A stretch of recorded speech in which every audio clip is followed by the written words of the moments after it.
All right, what's happening, y'all? It's your boy Rico from RicoScores, and the franchise tag window has officially opened as of I think a couple of days ago, and we have 2 weeks to decide whether you're going to franchise tag or transition tag a player. So, of course, the first half of this video is going to be focused on the commander side. If we are to potentially tag somebody, who would be the most likely candidate to get tagged? Would it be like a Cameron Curl, a Kendall Fuller, Curtis Samuel, Antonio Gibson, or somebody else? And also, we got to dive into the market values of top Commanders 2024 free agents and really explore who may be worth the most tag money, who should we just go ahead and give a long-term contract to, who should we try to keep on the cheap, all of that type of stuff. And then, of course, on the other side of it, we got to take a look at a lot of other team situations as well. We're not the only team struggling trying to figure out how we're going to retain talent from the 2023 season. So we're going to take a look at a lot of free agents that maybe Adam Peters and Dan Quinn will look at from other teams who's not being tagged, who's already reportedly going to get tagged, but their situation is a little murky, all of that type of stuff. And of course, when we're diving into our side, we're going to talk about Adam Peters and Dan Quinn from their point of view. Who are we most likely to re-sign? Even just outside of the franchise tag situation, who are we more likely to just bring back in general? But before we dive into all of that, make sure you stiff arm that like button, stiff arm the subscription button, and stiff arm the bell next to that subscription button so you get notification each and every time I release an informative and opinionated video just like this one. Make sure you stay tuned for all of the content, man. I'm super excited because I have so many ideas. This is one of the fun ideas I was talking about. I have another fun one. I actually have a few more. While working on these videos, I came up with a lot more ideas. I'm seeing different reports and things like that. I'm working on them. We're coming out with like 2 videos a day at minimum because there are so many things I want to talk about, and the combine is coming up very soon, and then free agency is not going to be far from there. So I got to get a lot of these videos going now. It's pretty much now or never, because some of these videos with some of the ideas I have won't even be worth talking about after free agency starts or after the draft happens and things like that. So it's time to get to work. Stay tuned, man. I have so many fun ideas. Of course, I'm gonna keep y'all updated on anything going on with the Commanders reporting wise, as far as roster moves, coaching moves. Maybe I think we're done though, or front office decisions, different hires there. Whatever happens, I'm gonna keep y'all updated on everything Commanders. But in the meanwhile, I have so many great ideas to keep y'all busy. 2 videos a day at minimum. But let's go ahead and dive into this video right now. Let's get it.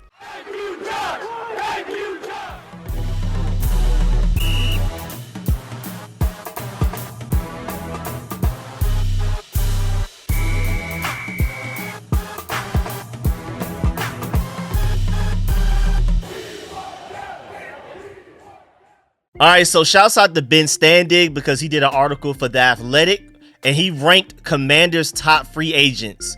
And he basically said, which ones should we probably prioritize? And he brings up a great point that I've also been bringing up in several videos before, that yeah, we do have the most cap space in the NFL, but that's kind of for a reason. A lot of our 2023 starters are unrestricted free agents. They're out there in the open market, and granted, maybe we have like a slight advantage over bringing those guys back versus another team taking them away from us. But at the end of the day, yeah, we have the most cap space in the NFL, but it's also a lot of it. First of all, we've just been really stingy and cheap in free agency, so it's half of that, and then it's also half of the fact that we have so many starters that are unrestricted free agents. So if we were to re-sign everybody that basically started for us last year, we wouldn't be anywhere near the top of the cap space rankings. So keep that in mind. Yeah, we have the most cap space in the NFL, and yeah, maybe Adam Peters and Dan Quinn do want to be aggressive in free agency, their first free agency being a part of the Washington Commanders. Who knows?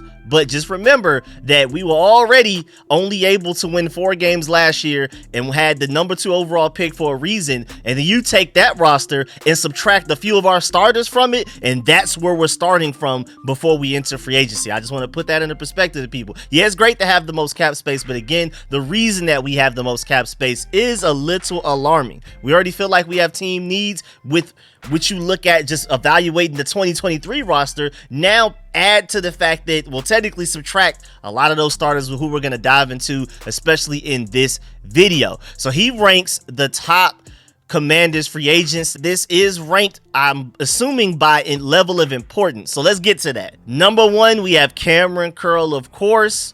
And I mean, that makes sense. I mean, without Cameron Curl, that's a really interesting situation. Now, some people will argue that Quan Martin, I heard Craig Hoffman and Logan Paulson on their podcast talk about how Quan Martin could literally just basically be a faster, just quicker, more explosive, better version of Cameron Curl. They've seen the flashes and they think he could be that. So if you do want to just allow Cameron Curl to walk in free agency, we have a potential replacement right there. But I could definitely see the argument for why Cameron Curl is the biggest priority to re-sign to this Commanders defense. That, I mean, Dan Quinn, Joe Witt Jr., Jason Simmons, all of these elite defensive minds coming in, Ken Norton Jr., John Pagano. I'm pretty sure at the very least, the majority of those names I just gave you would love to bring back Cameron Curl. Does that make it so that it's very likely to happen? I'm not sure, but Cameron Curl just plays so many roles with his length. You can't teach the length that he has. That's why he's able to cover tight ends better than probably anybody else on our current roster right now. So I can see them prioritizing him. Then number 2, Ben Standig has James Smith-Williams, and he points out the fact that this ranking is high for a player with 7 sacks and 14 tackles for loss in 4 seasons. But don't view Smith-Williams, the other 2020 7th round choice on this list, as Sweat Young replacement. Instead, remember that with an injured Young out for most of the 2022 season, Smith-Williams started 14 games and was stout against the run. Smith-Williams wasn't the driving force, but a steady presence who stayed in the lane, thus allowing Payne, Sweat, and Jonathan Allen to thrive. Allen and Payne remain, though they are coming off less effective seasons. Washington should prioritize an edge rusher on day 2 of the draft, putting Smith-Williams at the other end. A 1-year extension might just be enough, just to hold us over until we can address edge rusher even better, maybe in the 2025 offseason. Y'all know how I feel. I think we need to go edge rusher heavy in this upcoming free agency period within a couple of weeks, and then we also need to potentially take one on day 2. I think we need to do both. I like KJ Henry's talent, and even if you do re-sign James Smith-Williams, he has started for us before, but I don't think you should just go into a season expecting James Smith-Williams to be one of your starters. I mean, cool as part of a rotation, cool as a backup if there's an injury, just like how he ended up starting for us because Chase Young got hurt, but I wouldn't want to go to a season with James Smith-Williams already announced a starter. Like James Smith-Williams, you re-sign him to a cheap contract, KJ Henry on the other side. No, please do whatever you got to do to go get a top tier edge rusher in free agency. The problem is it's such a premium position, and we're going to talk about this later on in the video because this is a franchise tag video. That's the main point of this video. Guys like Brian Burns and Josh Sweat are highly likely to end up getting tagged by their teams, but we're going to dive into whether maybe we can steal somebody else from a team, maybe another guy that won't get franchise tagged that could be an upgrade over James Smith-Williams, things like that. So we're going to get there. Then number 3, you also have Curtis Samuel. He said it's a tricky one here. Samuel became a valued offensive chess piece in the past 2 seasons with 126 receptions and 10 touchdowns from scrimmage. There will always be a fear of his sports car version of a receiver needing maintenance, but he has missed only 1 game since his injury-plagued 2021 season. Thank you for pointing that out. I don't really worry about Curtis Samuel's injury history anymore because he showed last year that he can be there for an entire season. Samuel's speed and quickness would be dangerous in Cliff Kingsbury's scheme that Quinn says will stretch the field horizontally and vertically. Curtis Samuel does both of those very well. Don't forget that when we brought him in to the Washington Commanders as a free agent from the Carolina Panthers, he was statistically the best deep threat in football his last year with Carolina. He was just underutilized in Scott Turner's offense a little bit, and then Eric Bieniemy started to use them a little bit, but it still wasn't as much as I feel like you could take advantage. Like a Curtis Samuel could be so deadly in a Cliff Kingsbury air raid offense, especially potentially getting a guy like a Jayden Daniels or a Drake May that's going to be willing to throw the ball deep down the field. I think Sam Howell would have been willing to throw the ball deep down the field, but between offensive line and Eric Bieniemy wanting to run that West Coast offense, we didn't take that many opportunities. But either way, I think Curtis Samuel with this next regime, this next coaching staff, especially with Cliff Kingsbury, Brian Johnson, all of those guys, I think he could be elite in this offense. I mean, he was arguably the most consistent receiver we had last year, including Terry McLaurin and Jahan Dotson.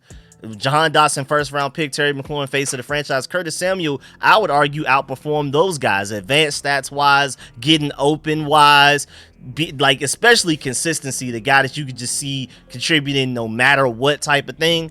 It would suck to lose him, man. It's all about how much money he's asking for in free agency. I hope we bring him back. Maybe because we're starting to look like a top landing spot for free agents. Maybe because it looks like we're finally building something the right way. Maybe he'll give us a hometown discount or, previous team discount, because he's not from the DMV. He's from, I think, Brooklyn. I know he's from New York somewhere. You can tell by the way he looked. Then number 4, Cornelius Lucas. Interesting. Another name that is more about depth. Lucas has never been a first team tackle on either side of the line with Washington, yet he is a steady when called upon. 31 starts at left or right tackle. Charles Leno Jr. is a potential salary cap cut. We could save so much money and get even more cap space by cutting Charles Leno this time around, even more than last year, along with Logan Thomas as well. And I mean, instead of just continuing what Ben Standig is saying, I mean, Cornelius Lucas is somebody I would like to bring back. Now, is he necessarily a top 5 priority? I wouldn't necessarily say that, but he's a very dependable swing tackle, and that's big time, especially, as injury prone as our offensive lines have been lately. And Bobby Johnson, even coming from the Giants O-lines coach to become our O-lines coach this year, he's talked about, and I'm probably going to do a whole video breakdown on this, but like the assistant coaches, I think it was yesterday, had a chance to talk to some of the reporters, and like they were able to, that was their first access to those assistant coaches. It's kind of like how we had a Cliff Kingsbury, Joe Witt Jr. press conference. They kind of did like a de facto press conference in a way where they were just in the practice field and reporters were able to ask them questions individually. They were all available and things like that. Bobby Johnson in that, and again, I'm probably going to do a video breakdown on that as well, just like I did with everybody else's initial press conferences. He talked about how like availability is huge. And Cornelius Lucas, one thing about it, if he ends up having to start somewhere due to an injury, he's going to be at the very least serviceable. I mean, a lot of people were saying that Cornelius Lucas should have started over Charles Leno at some point in the season.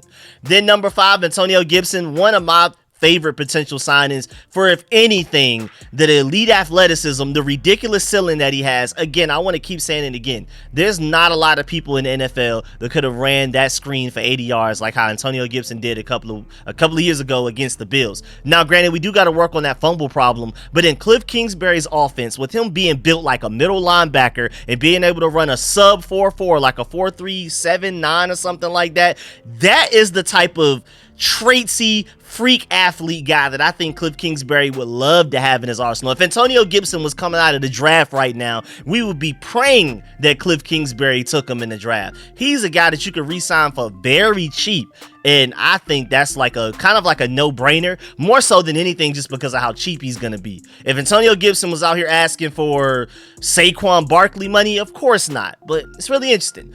Then number 6, Jacoby Brissett is very interesting because, I mean, that's a good point.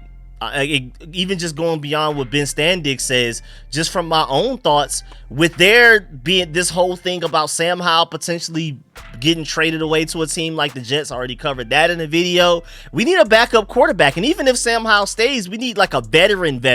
Sam Howell is still relatively raw, still learning, and I think, again, a lot of the conditions he dealt with last year were not his fault, and it hurt him. I felt like they failed him more than he failed us, but still, we're taking quarterback number 2 overall. I'm very, very sure of that. Not 100% sure. I'm a statistics guy, and you just never say 100% sure, but I'm about as close as it can get. And I just feel like even with a Jayden Daniels or a Drake May or somehow Caleb Williams and Sam Howell still there, you still need a third veteran quarterback, especially now since I think it was as of the 2023 season, a third quarterback no longer takes up a spot on your active roster and like your active game day roster and things like that. You can keep that third quarterback and it doesn't prevent you from keeping an additional other player. They were just like third quarterback, active on game days. You don't have to worry about him taking up a roster spot of like a defensive tackle or an offensive lineman or a receiver or whatever. So it's just kind of like there's no reason not to have 3 quarterbacks in your quarterback room. It's literally just malpractice at this point. Before that rule change last year, it was kind of like, yeah, I can see why you may not want to keep a third quarterback because that's preventing you from keeping another position group, especially like a really good special teamer or a guy that's just in case there's injuries, you may have some injury prone starters at other positions. But now there's absolutely no reason not to. And Mr. Trubisky is a guy that we could potentially look at, but I want to stay as far away from him as possible. I would way more prefer to bring Jacoby Brissett back. I just doubt it happens because I feel like he's going to ask for more money than what they're willing to give him to basically be a backup maybe even a third stringer, probably a second stringer though. The new regime may come in and say we have, like, for example, Drake May or Jayden Daniels, Sam Howell, and Jacoby Brissett in our quarterback room. Jacoby Brissett would probably be QB2, at least to start, because this regime has no attachment to Sam Howell at all, and it would probably literally be, okay, we have our franchise guy here who's should be the starter. You picked him number 2 overall. He should be the starter for week 1. And then it's probably going to be Jacoby Brissett and Sam Howell battling out for the backup spot for the number 2 spot. And then the loser ends up number 3. I can see Jacoby Brissett winning that battle, which again makes sense why we should try to bring him back. I just don't think it's going to happen. So we are in the market for a veteran quarterback in free agency, even if it's not like a top tier guy, like a top backup, like a, you could argue Taylor Heineke, or especially like a Jacoby Brissett. Please not Mr. Trubisky though. Number 7, Kendall Fuller. I would actually put Kendall Fuller a little bit higher, but I can see the argument because he's turning 29 and, you know, he's kind of up there when it comes to cornerback age. And then also, he just doesn't really fit the play style of what Dan Quinn and Joe Witt Jr. like to do with the defense. They like man coverage, aggressive guys that are going for interceptions and things like that. Now, granted, Kendall Fuller has been our best interception corner for the past few years now, but he's more of a zone guy, read the quarterback's eyes, make a move. Joe Witt Jr. and Dan Quinn prefer more man coverage. But again, Kendall Fuller has been our best turnover machine the past few years out of the cornerback group. So I can see the fit there. But like when we get to X's and O's and we're talking about man coverage versus zone coverage, I think they prefer the quicker, faster, more risk taker, like a Marcus Peters, a Trevon Diggs, DeRon Bland type of guy versus the safer Kendall Fuller. So we'll see how that goes, even though I think losing Kendall Fuller would hurt us a little bit. I feel like between Joe Witt Jr., Dan Quinn, Jason Simmons, and John Pagano, all of these guys, we have all these smart defensive minds we have in this coaching staff. We're going to get more out of Emmanuel Forbes, Benjamin St-Juste, and guys like that. But we still need to figure out, we still need bodies. Like, we just don't have a lot of corners on roster right now that are quality guys that you can expect to go out there and contribute in regular season wins. Number 8, they have Casey Toohill, basically for the same reasons as James Smith-Williams, but basically just a lesser version. The number 9 is Jeremy Reeves. Great point, because he is an all-pro special teamer. He missed the entire 2023 season, and it would be lovely for us to get him back. We could probably get him back for very cheap as well. Why not bring back an elite player like that? Then you have, well, at least as special teams. As a safety, not so much, but as a special teamer, man, Jeremy Reeves is serious. And then number 10, they have Khaleke Hudson. I would love to bring him back. First of all, I don't think he's going to be very expensive. And then his trajectory is just going up and up and up. He just kept getting better and better and better the more he played. I'm excited about bringing him back. Then Cody Barton is 11th on Ben Standig's list. That's interesting. Very noteworthy. I mean, we do have quite a few ex-Seattle Seahawks coaches here.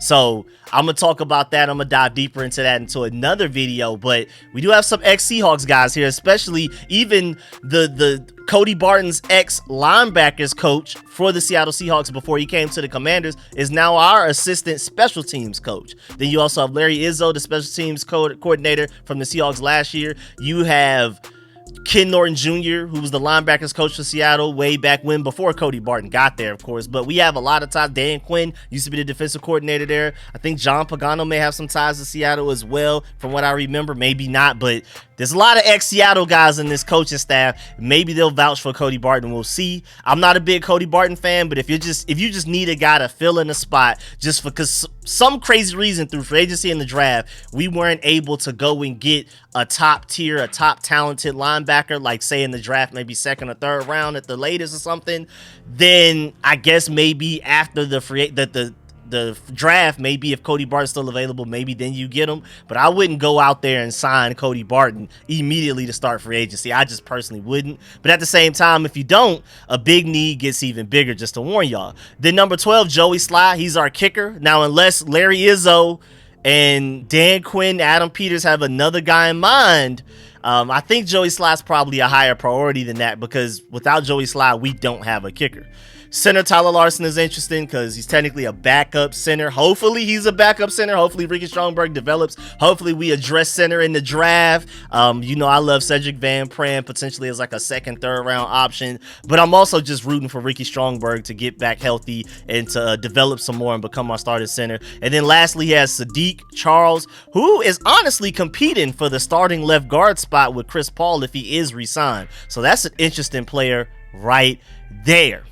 So when you're taking a look at, say, Cameron Curl's market value, Spot Track predicts for him to get a 4-year, $61.55 million deal, which is $15.38 million per season, and that would make him the 6th highest paid safety in the NFL. Now, granted, free agency, Cameron Curl isn't the only safety available. So say if we were to re-sign him to that immediately, like during the legal tampering period, March 11th, by March 13th, there's going to be a few more safeties that probably get paid, and he won't be the 6th highest. But if he were to get that money today, he would be the 6th highest safety, and it's a question of whether or not you feel like he deserves that. And if Dan Quinn and Joe Witt Jr. really want to keep him but aren't willing to give him that much money, he's a franchise tag candidate for that. Then you also have Curtis Samuel. His projected market value is a 3-year, $34.61 million deal, which is less than $12 million per season. I would give him that, and that would make him the 24th highest paid receiver, which is really interesting because you already have Terry McLaurin on a long-term contract. Jahan Dotson is a first-round pick, so you're assuming, hopefully,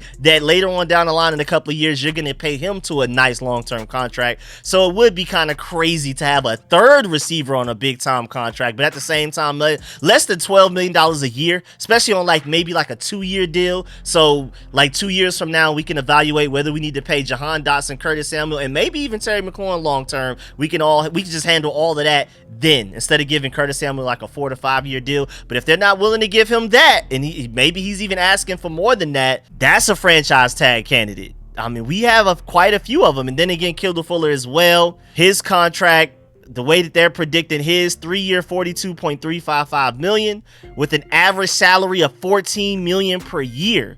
So that means between Cameron Curl, Kendall Fuller, and Curtis Samuel, they predict Cameron Curl to cost the most, then Kendall Fuller to be $1 million less than that, and then Curtis Samuel to basically be almost $2 million less than Kendall Fuller. But all of them are around the same range. And if I'm talking about priority, just because I would say Curtis Samuel priority-wise in my opinion, but then again, this draft is very deep at really good 3rd or 4th receivers.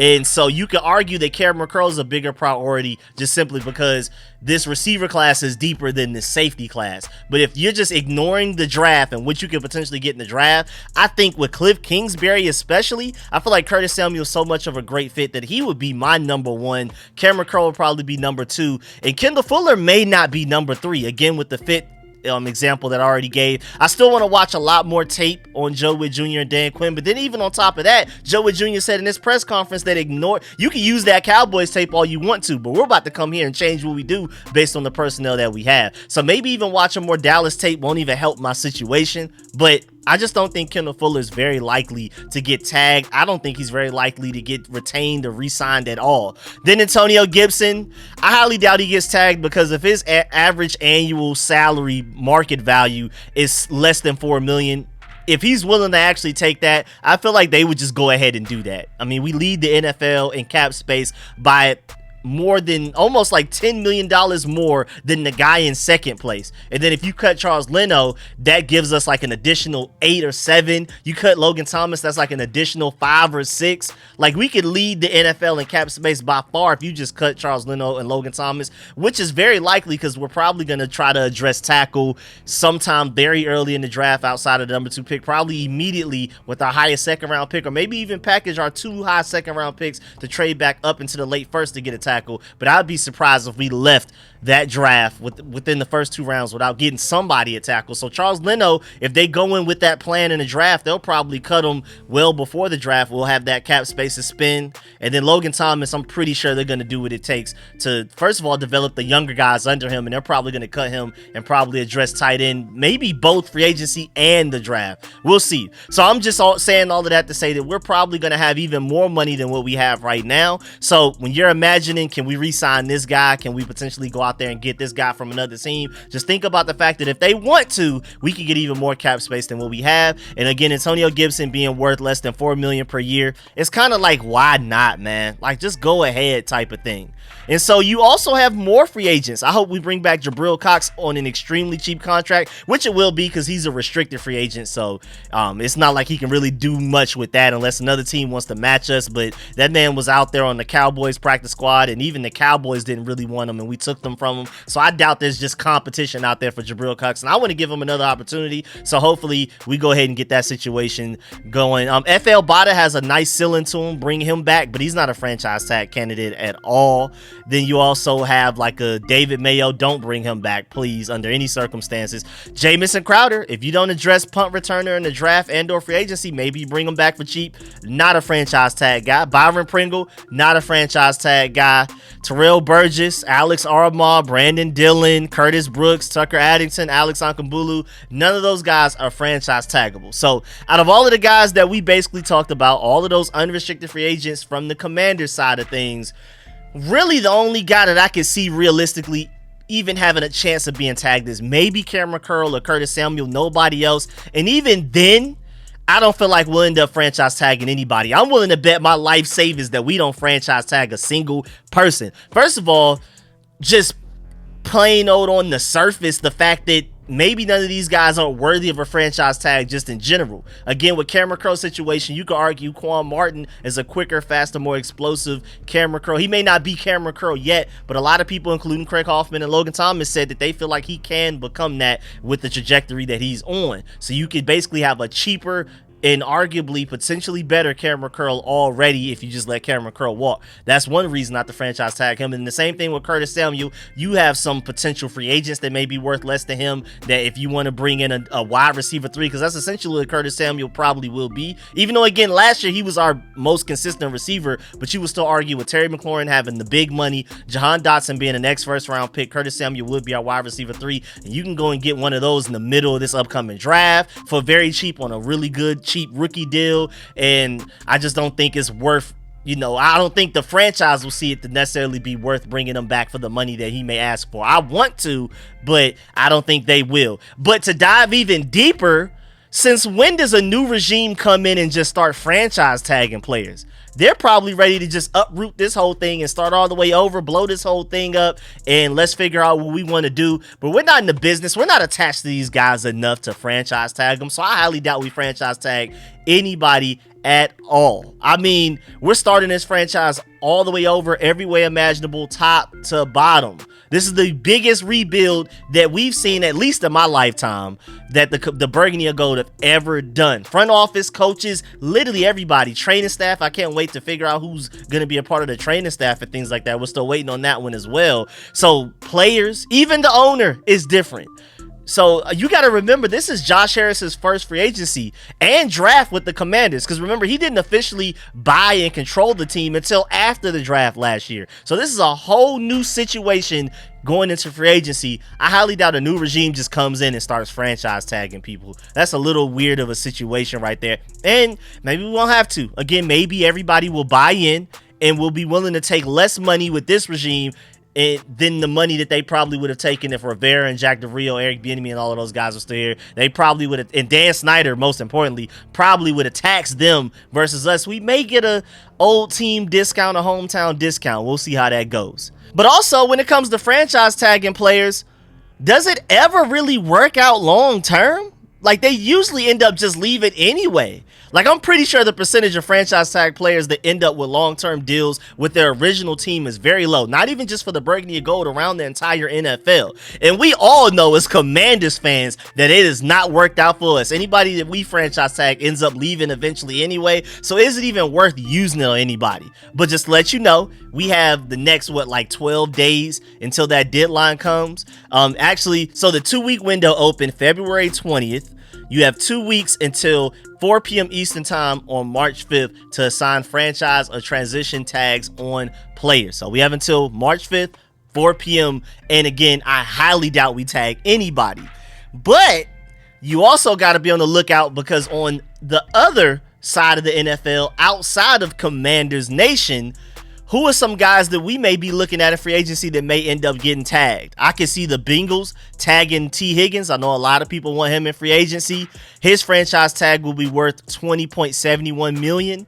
Cowboys running back Tony Pollard. Maybe the Cowboys tag him and then figure out a way to pay Dak Prescott long term, and then they got to start to worry about like Trevon Diggs. They got to start worrying about Micah Parsons, and they're in the negatives of cap space. The Cowboys have a really ugly cap space situation looking ahead of them right now. I think it's going to get worse before it gets better for them, and that's great news for us. But Tony Pollard, if they franchise tag him, would be a $12.11 million cap hit, which is really interesting. Colts wide receiver Michael Pittman Jr., if you wanted him in free agency, doubt it.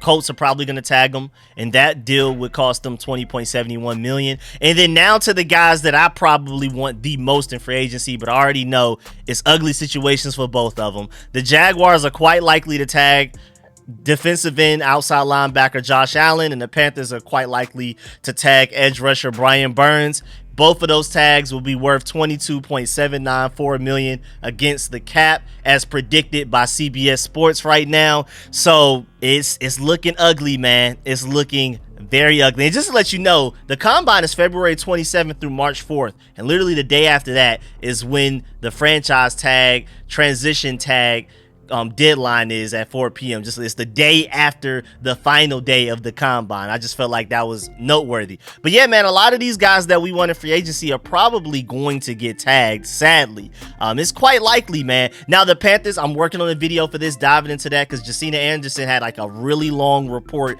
like a really long tweet on the whole Brian Burns situation and how they're not seeing eye to eye.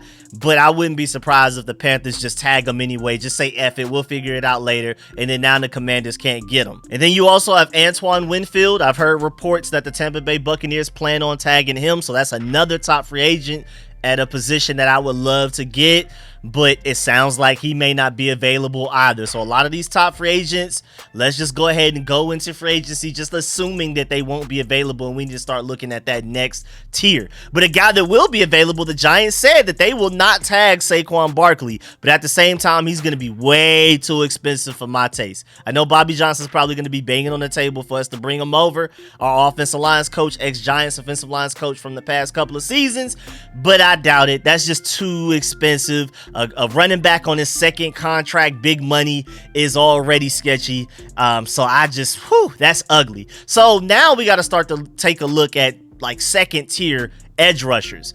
And you never know, man. Houston Texans edge rusher Jonathan Grenard. Hey, man. He had 12.5 sacks and 15 tackles for losses last season, man. That may be somebody that hopefully the Texans don't tag him. Maybe we can swoop in and get him. He was very productive, and Pro Football Focus really liked him as well. He had a 78.2 overall grade and a 75.2 pass rush grade, which far exceeds any player on the Commanders last year in pass rush grade. He would automatically become our best pass rusher immediately, man. He was tied for 10th with 14 sacks. He had 25 solo tackles, 8 assisted tackles, and even a forced fumble as well last year.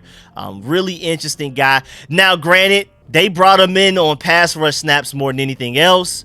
He's a pretty good run defender, a pretty good edge setter, but he's mostly known for his pass rush. And some people basically consider him like a little baby diet version of like a Micah Parsons. I can see Dan Quinn and those guys being very interested in him because, first of all, we need edge rusher in the worst way because we just really don't have any on roster. As of right now, KJ Henry and Andre Jones are 2023 rookies, 5th and 7th round, are the only edge rushers we have on roster. I guess you can maybe count Shaka Toney. Everybody else is unrestricted free agent, and we traded away Chase Young and Montez Sweat. Remember that. So we need edge rusher in the worst way. We just need bodies at this point. That's why James Smith-Williams was like second on Ben Standig's list, because we just literally don't have any, and that's why I keep emphasizing we need to be very aggressive acquiring edge rusher talent, free agency, and the draft. I think we need to do both, and I think Jonathan Grenard would just be great, especially in Dan Quinn's system. We really need a pass rusher, and the system that Dan Quinn and Joe Witt Jr. want to run with a lot of man coverage,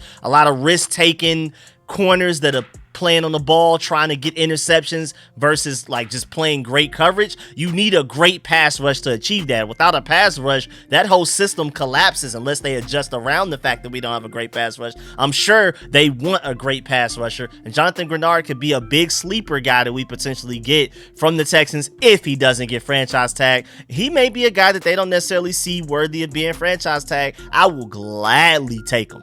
gladly. Now it sucks because as a Georgia Bulldog fan, this is yet another Florida Gator that will potentially land with this new regime, this new look Commanders. But it is what it is, man. He's such a great player. I'll allow it, man. He cool with me. I mean, maybe the Kansas City Chiefs let L'Jarius Sneed walk. I don't know. That may be somebody ends up getting franchise tagged. Quite sure the Tampa Bay Buccaneers. I mean, that's an ugly situation with Mike Evans. If you franchise tag Antoine Winfield, you can't franchise tag Mike Evans. You can only pick one. We'll see. So somebody's going to be available between Mike Evans and Tampa Bay Buccaneers. I'm hearing that Tyron Smith may be available for the Cowboys if you want to go there. Then you also have Bryce Huff, the edge rusher from the Jets, if you want to go that route. You have Kyle Duggar from the Patriots. If you can, for somehow, I doubt it though, I'm pretty sure he's going to cost more than the Cameron Curl. But if you want to prioritize his elite athleticism and basically get like a more productive Quan Martin, a veteran, older, a little bit more savvy, a little bit more experienced Quan Martin, and then have those two paired, and we just have a ridiculously athletic safety group with Derek Forrest and Percy Butler included, that's interesting. But he's probably going to cost more than Cameron Curl. That we'll see how that goes. I mean, there's a lot of options out there, man. I've heard reports that the Jacksonville Jaguars may not want to retain Calvin Ridley. If he's willing to take a relatively cheap contract, did we bring him in instead of signing Curtis Samuel? There's a lot of options out there. We can sit here all day and run down a lot of free agents. Of course, I mean, Chase Young is technically a free agent, but yeah, nah, we're all good on that. I've already talked about that in another video. Why we're good on that. No thanks there. Josh Jacobs is a free agent, but nah, we're good on that. That's going to be too expensive. Ex-Cowboys, well, technically, just last year, their starting corner is Stephon Gilmore. Maybe he follows Dan Quinn Jowett Jr. to the Commanders. I'm working on a whole video for that as well. Stay tuned for a deep dive into Cowboys free agents that we may want to look at. There's a guy there. Maybe tight end wise, you can go get a Dalton Schultz from the Houston Texans. I mean, again, you can only franchise tag one guy. So either you're going to potentially tag Jonathan Grenard or Dalton Schultz, or maybe neither. Maybe they don't consider either of them worthy of franchise tagging, or maybe they sign both guys long term. You never know. I'm just throwing some names out there. You have Connor Williams from the Dolphins. Maybe we give him a chance at center. If we're not liking what we're seeing from Tyler Larson, Ricky Strongberg isn't developing well enough.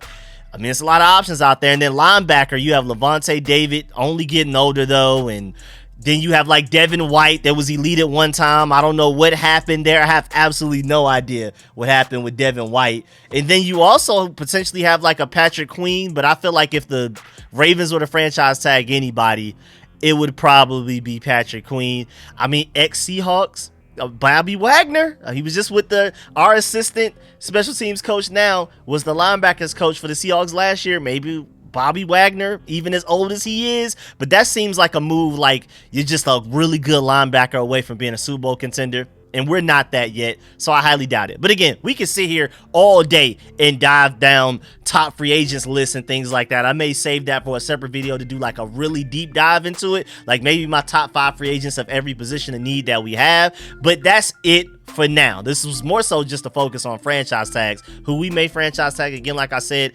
I'm willing to bet money we don't franchise tag anybody. And then looking at other NFL teams of guys who may get franchise tag, I more so wanted to bring that up just to let you know, when you're looking at the top unrestricted free agents, remember, most of those top guys are probably going to end up getting franchise tag, like Josh Allen from the Jaguars, Brian Burns from the Panthers. But we got to monitor that Brian Burns situation, because that's a very chaotic, ugly situation right there. And maybe the Panthers will just feel like it's not worth the headache, and then we can swoop in and get them with the most cap space in the NFL. Yes, sir. But yeah, man, that's the end of this video. Please get in the comment section. Let me know how you feel about everything discussed in this video. Please stiff arm that like button, stiff arm the subscription button, stiff arm the bell next to that subscription button so you get notification each and every time I release an informative and opinionated video just like this one. Make sure you stay tuned for all of the content. Gonna have so many videos, ideas. This was just one of the many really fun deep dives that I'm working on. So even though we don't necessarily have a lot of Commanders news coming out, a lot of reports and things like that, I have so many interesting topics. I have so many different scenarios, like trading back. Would you be willing to do these trades? Because I've seen like example trades. If we were to trade from number 2 to another pick later, would you be willing to do that? Things like that. I'm working on mock drafts. I'm working on mock off seasons. So again, for example, if we get these players in free agency, now we don't have to worry about those position groups in the draft, so we can focus on these other position groups in the draft. So I'm gonna do mock off seasons where they kind of go together, a free agency and a draft draft that combine to make sense. So stay tuned for so much content on the way. I have so many ideas. It's just a matter of not being so busy to where I can actually get these out. I would love to get back to the point of doing 3 videos a day, but at minimum I got to do 2 to get these ideas out before it's almost pointless, before the draft happens, free agency happens, the combine, and then my videos are just basically pointless at that point. So stay tuned. Again, I'm super busy, but I'm trying my best. I really am trying to set aside some time to read and reply to as many comments as possible. I appreciate y'all staying patient with me. Catch y'all later. I'm out.